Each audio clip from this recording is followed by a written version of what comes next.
Salam saudara yang kasih dalam Tuhan, kita bertemu kembali dalam acara Renungan Pagi Spiritual Life.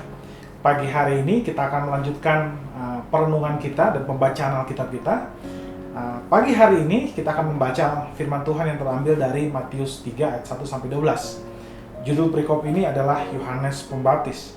Saya akan membacakan bagian firman Tuhan ini bagi Bapak, Ibu, dan saudara sekalian. Demikian firman Tuhan. Pada waktu itu tampillah Yohanes Pembaptis di padang gurun Yudea dan memberitakan, "Bertobatlah, sebab kerajaan sorga sudah dekat." Sesungguhnya dialah yang dimaksud Nabi Yesaya ketika ia berkata, "Ada suara orang yang berseru-seru di padang gurun, persiapkanlah jalan untuk Tuhan, luruskanlah jalan baginya." Yohanes memakai jubah bulu unta dan ikat pinggang kulit, dan makanannya belalang dan madu hutan. Maka datanglah kepadanya penduduk dari Yerusalem, dari seluruh Yudea, dan dari seluruh daerah sekitar Yordan.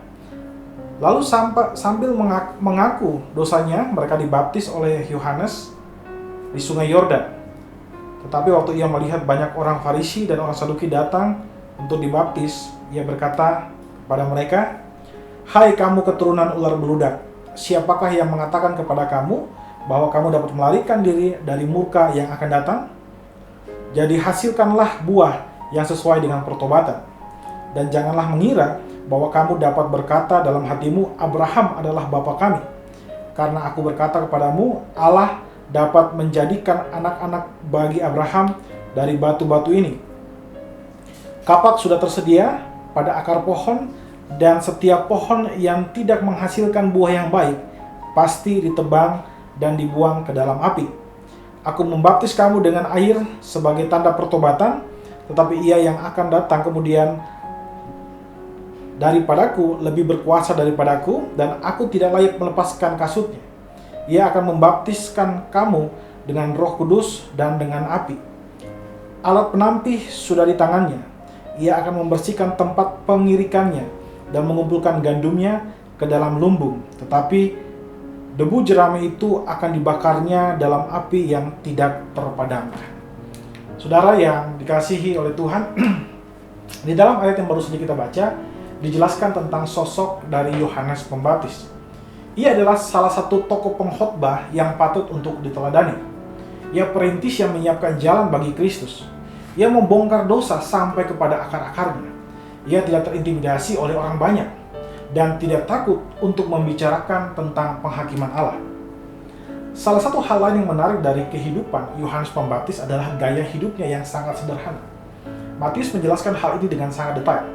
Dijelaskan di sana bahwa ia memakai jubah bulu unta dan ikat pinggang kulit, dan makanannya adalah belalang dan madu hutan.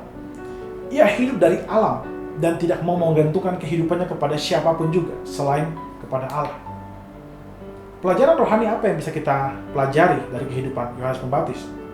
Saudara, Yohanes Pembaptis mendisiplin dirinya dalam hal makan dan berpakaian. Kehidupannya hanya memiliki satu tujuan, yaitu mempersiapkan jalan bagi Kristus.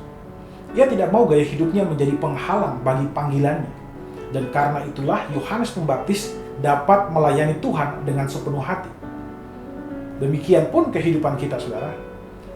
Jangan kita membiarkan gaya hidup kita menjadi penghalang bagi kita dalam mengikut Tuhan.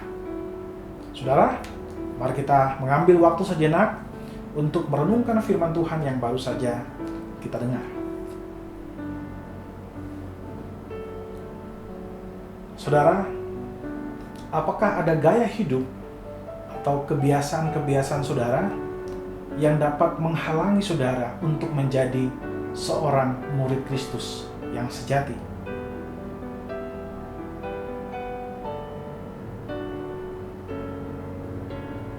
Jika ada, mari kita ambil waktu sejenak untuk mendoakan hal tersebut. Berdoalah, memohon anugerah dari Tuhan untuk memampukan saudara merubah dan meninggalkan kebiasaan-kebiasaan tersebut.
Saudara, percayalah bahwa Tuhan mengasihi saudara dan pasti akan memberikan anugerahnya dan kekuatan agar saudara mampu meninggalkan kebiasaan-kebiasaan yang menghalangi saudara untuk menjadi murid Kristus. Mari kita tundukkan kepala, kita berdoa. Ya Tuhan Allah Bapa kami berterima kasih buat firman yang baru saja Engkau sampaikan kepada kami.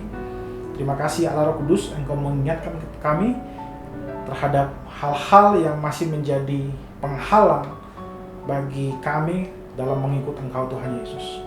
Engkau berikan kepada kami kekuatan supaya kami mampu untuk bisa berjalan di dalam kehendak-Mu Tuhan, menjadi murid-Mu, menjadi pelayan-Mu di mana saja kami ada, apa saja yang kami kerjakan. Juga berdoa menyerahkan kehidupan kami ke dalam tangan Tuhan Yesus. Hari ini apapun yang kami kerjakan sekarang, berdoa biar semua yang kami kerjakan itu mempermuliakan nama-Mu saja. Terima kasih Bapa. Dalam nama Tuhan Yesus kami berdoa kepada Bapa Surgawi. Haleluya. Amin.